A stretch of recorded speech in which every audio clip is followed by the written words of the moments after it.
Let's cut in. Here we have an iPhone 6. Oh, iPhone 7 Plus. iPhone 4. And there's an actual iPhone 4 in here. Does it turn on? Oh my god, it does, and it's running an older version of iOS. Oh my god. iPod mini, except the battery is dead, I'm pretty sure. iPhone 7. Ooh.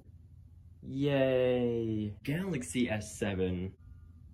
Look at that, 7 Plus. It looks beautiful. This thing is massive.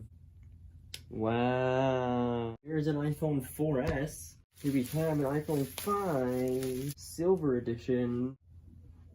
I'm gonna turn off this always on display. As much as people praise Android for having it, I don't really like it.